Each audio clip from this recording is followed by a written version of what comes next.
আৰু যিসকলে নাপাব তেওঁলোকে পুনৰ প্ৰচেষ্টা কৰিম পৰীক্ষাৰ এটা ৰিজাল্ট ভাল বেয়া দুইটাই আহে তাক লৈ বহুত চিন্তা কৰিব নালাগে we should take life as challenge জীৱন প্ৰত্যাহ্বানেৰে পৰিপূৰ্ণ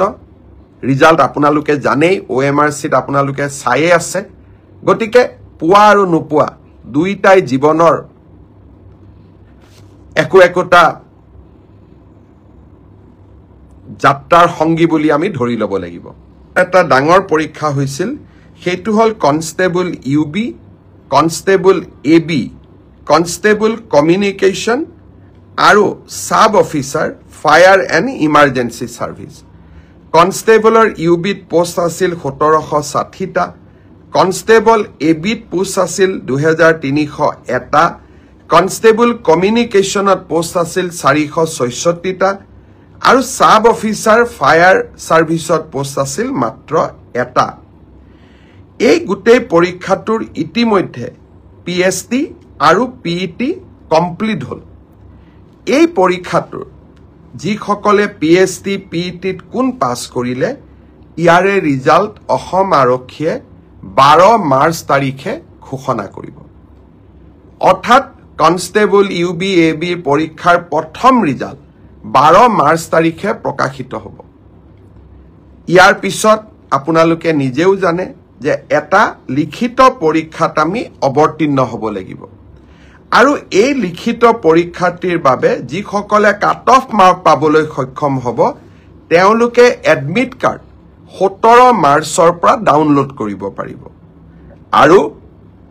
finally AB UB written test 23 মাৰ্চত অনুষ্ঠিত হ'ব ইয়াৰ পিছত অসম আৰক্ষীত ড্ৰাইভাৰৰ 667টা পোষ্টৰ বাবে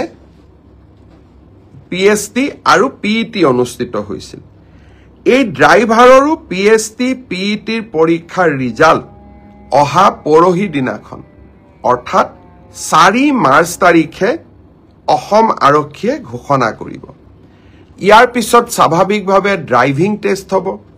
আৰু ড্ৰাইভিং টেষ্টৰ পৰীক্ষাৰ বাবে এডমিট কাৰ্ডো 4 তাৰিখৰ পৰা লাভ কৰিব পাৰিব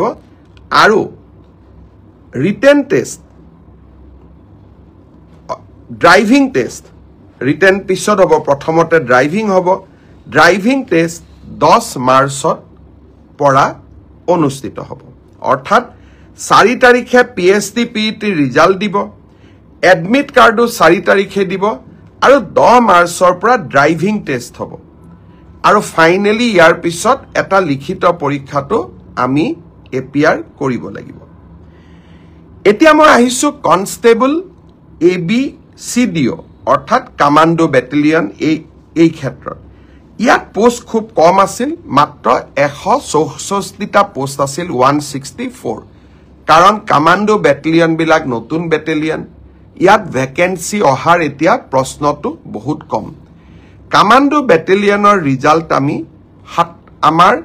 কাট অফ মাৰ্কস যেটো PST আৰু PET যেটো কাট অফ মাৰ্ক তাক আমি 27 মাৰ্চ তাৰিখে ঘোষণা কৰিম অৰ্থাৎ কমান্ডো ব্যাটালিয়নৰ 164 পদৰ বিপৰীতে আমাৰ যি ৰিজাল্ট হ'ব কাট অফ মাৰ্কস এনাউন্স হ'ব 27 মাৰ্চ তাৰ পিছত এডমিট কাৰ্ড আহিব 1 এপ্ৰিল তাৰিখে আৰু সাইকোমেট্ৰিক টেষ্ট 8 এপ্ৰিলৰ পৰা অনুষ্ঠিত হ'ব আমাৰ গ্ৰেড 4 অসম আৰক্ষীত 258টা পোষ্টৰ বাবে অনুষ্ঠিত হৈছিল গ্ৰেড 4 পৰীক্ষাৰ PST PET হৈ গল আৰু কেইটামান হ'ব বাকি আছে 15 মাৰ্চলৈকে চলিব হে ইয়াৰ PST PET ৰিজাল্ট আমি দিউতে কিছু পলম হ'ব 30 এপ্ৰিল পাবগৈ এয়া হল অসম আৰক্ষীৰ সম্পৰ্কত আপোনালোকে জানিব বিচৰা তথ্য একোটা যাত্ৰাৰ সংগী বুলি আমি ধৰি ল'ব লাগিব মই এতিয়া আপোনালোকক জনাই থৈ যাম সাব ইন্সপেক্টৰ আমাৰ UB AB কমিউনিকেশ্যন এই তিনিটা ক্ষেত্ৰত অসম আৰক্ষীয়ে সাব ইন্সপেক্টৰ পোষ্টৰ পৰীক্ষা পাতিছিল ইয়াত পদ আছিল 203টা ইয়াৰে ইতিমধ্যে লিখিত পৰীক্ষা হৈ গ'ল আৰু এই লিখিত পৰীক্ষাত যিসকলে উত্তীৰ্ণ হ'ল যিসকলে কাট অফ নম্বৰ পাবলৈ সক্ষম হ'ল তেওঁলোকৰ তালিকা 6 মাৰ্চ তাৰিখে আৰক্ষী বিভাগে প্ৰকাশ কৰিব 6 মাৰ্চ তাৰিখে লিখিত পৰীক্ষাৰ ৰিজাল্ট হোৱাৰ লগে লগে পিএছটি আৰু পিইটি আৰম্ভ হ'ব আৰু পিএছটি আৰু পিইটিৰ এডমিট কাৰ্ড আপোনালোকে 9 মাৰ্চত ডাউনলোড কৰিব পাৰিব আৰু পিএছটি আৰু পিইটি 17 মাৰ্চৰ পৰা আৰম্ভ হ'ব এয়া হ'ল অসম পুলিচৰ সাব ইন্সপেক্টৰ ইউবি এবি আৰু কমিউনিকেশ্যন ইয়াৰ বাবে যি পৰীক্ষা হৈছিল ইয়াৰ পিছত আমাৰ এটা ডাঙৰ পৰীক্ষা হৈছিল কনষ্টেবল আমাৰ এটা ডাঙৰ পৰীক্ষা হৈছিল সেইটো হ'ল constable UB constable AB constable communication আৰু sub officer fire and emergency service কনষ্টেবলৰ ইউবিত পোষ্ট আছিল 1760টা কনষ্টেবল এবিত পোষ্ট আছিল 2301টা কনষ্টেবল কমিউনিকেশ্যনত পোষ্ট আছিল 466টা আৰু সাব অফিচাৰ ফায়াৰ সাৰ্ভিসত পোষ্ট আছিল মাত্ৰ এটা এই গোটেই পৰীক্ষাটোৰ ইতিমধ্যে পিএছটি আৰু পিইটি কমপ্লিট হ'ল এই পৰীক্ষাটোৰ যিসকলে পিএছটি পিইটিত কোন পাছ কৰিলে ইয়াৰে ৰিজাল্ট অসম আৰক্ষীয়ে 12 মাৰ্চ তাৰিখে ঘোষণা কৰিব অৰ্থাৎ কনষ্টেবল ইউবি এবি পৰীক্ষাৰ প্ৰথম ৰিজাল্ট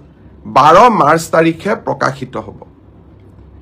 ইয়াৰ পিছত আপোনালোকে নিজেও জানে যে এটা লিখিত পৰীক্ষাত আমি অৱতীৰ্ণ হ'ব লাগিব আৰু এই লিখিত পৰীক্ষাটিৰ বাবে যিসকলে কাট অফ মাৰ্ক পাবলৈ সক্ষম হ'ব তেওঁলোকে এডমিট কাৰ্ড 17 মাৰ্চৰ পৰা ডাউনলোড কৰিব পাৰিব আৰু finally AB UB written test 23 মাৰ্চত অনুষ্ঠিত হ'ব ইয়াৰ পিছত অসম আৰক্ষীত ড্ৰাইভাৰৰ 667টা পোষ্টৰ বাবে পিএছটি আৰু পিইটি অনুষ্ঠিত হৈছিল এই ড্ৰাইভাৰৰো পিএছটি পিইটিৰ পৰীক্ষাৰ ৰিজাল্ট অহা পৰহি দিনাখন অৰ্থাৎ 4 মাৰ্চ তাৰিখে অসম আৰক্ষীয়ে ঘোষণা কৰিব ইয়াৰ পিছত স্বাভাৱিকভাৱে ড্ৰাইভিং টেষ্ট হ'ব আৰু ড্ৰাইভিং টেষ্টৰ পৰীক্ষাৰ বাবে এডমিট কাৰ্ডো 4 তাৰিখৰ পৰা লাভ কৰিব পাৰিব আৰু written test driving test written পিছত হ'ব প্ৰথমতে ড্ৰাইভিং হ'ব ড্ৰাইভিং টেষ্ট 10 মাৰ্চত পৰা অনুষ্ঠিত হ'ব অৰ্থাৎ 4 তাৰিখে পিএছটি পিইটি ৰিজাল্ট দিব এডমিট কাৰ্ডো 4 তাৰিখে দিব আৰু 10 মাৰ্চৰ পৰা ড্ৰাইভিং টেষ্ট হ'ব